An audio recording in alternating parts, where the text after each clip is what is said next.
দর্শকবৃন্দ, আসসালামু আলাইকুম। স্বাগতম আরেকটি ভিডিওতে। তো মূলত আরো একটি ভিডিও নিয়ে হাজির হলাম আপনাদের সামনে।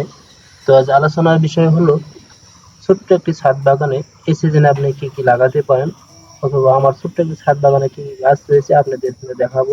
তো পুরো ভিডিওটি আপনার সাথে থাকুন। প্রিয় দর্শক, প্রথমে দেখাচ্ছি আমার ছাদের চতুর্পাশে কিন্তু টপের ভিতরে আমরা ভেন্ডি, ঢেঁড়স দিয়েছি, এবং তা বাদেও যে গাছটি আপনাদের দেখাচ্ছি এটা হচ্ছে আপনার সবেদার গাছ লাগিয়েছি, এবং সবেদা গাছের গোড়ার যে টব রয়েছে টবেতে আমি কিন্তু আবার ঢেঁড়সের চারা রোপণ করেছি। দেখতে পাচ্ছেন অনেক সুন্দর কিন্তু হয়েছে। ঢেঁড়স প্লাস সবেদা একটি টবের মধ্যে হয়েছে। আরো এমন ভাবে দিয়েছি, দেখতে পাচ্ছেন সুন্দর ভাবে প্রতিটি টবের ভিতরে কিন্তু দুইটি করে বীজ দিয়েছিলাম। তো মাশাআল্লাহ প্রায় প্রত্যেকটি টবে দুটি করে বীজ হয়েছে। এবং ছোট্ট একটি ছাদ, মূলত 10 ফিটের একটি ছাদ আপনাদের দেখাচ্ছি। এই ছাদে দেখেন, আরো দেখাতে পাচ্ছেন এখানে এই যে অ্যালোভেরা গাছ লাগিয়েছি, এবং অ্যালোভেরা গাছের গোড়াতেই কিন্তু আমি আবার ঢেঁড়স দিয়েছি। এই যে দেখতে পাচ্ছেন একই গাছের গোড়াতে কিন্তু অ্যালোভেরা গাছ এবং ঢেঁড়স দুটি কিন্তু রয়েছে।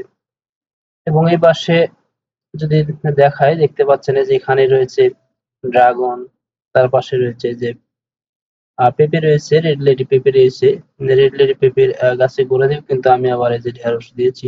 তো মাশাআল্লাহ অনেক সুন্দর হয়েছে, দেখতে পাচ্ছেন এই যে। এবং 3টি 4টি করে ঢেঁড়সের বীজ দিয়েছিলাম, এবং প্রত্যেকটা টবেই কিন্তু ঢেঁড়স গজিয়েছে। এবং দেখতে পাচ্ছেন অলরেডি কিন্তু ঢেঁড়সের আহ কলি চলে আসছে। এখানে দেখাচ্ছি এটা কিন্তু ড্রাগন, এই যে সুন্দর দেখেন ছোট্ট একটি টবে ড্রাগন দিয়েছে। মাশাআল্লাহ ড্রাগনের কিন্তু নতুন কুশি বের হয়েছে। এবার সেদিন দেখায় এখানে কিন্তু এই যে রয়েছে আবারও রেড লেডি সেই পেঁপের জাত। এবং আরেকটা দেখাচ্ছি এখানে কিন্তু মালবেরি যে ফলটা রয়েছে, বাইরে একটি ফল, মালবেরি ফল কিন্তু এ পাশে দেখতে পাচ্ছেন। এবং যদি আরো এদিকে লক্ষ্য করে দেখাই, এই যে আরেকটি ড্রামে, অর্থাৎ আরো একটি বড় ড্রামে যেটা লাগিয়েছি, এটা হচ্ছে আপনার আঙ্গুরের গাছ, 12 মাসি মিষ্টি আঙ্গুরের জাত। অনেক সুন্দর হয়েছে, দেখতে পাচ্ছেন একদম রোগমুক্ত একটি গাছ, অসাধারণ।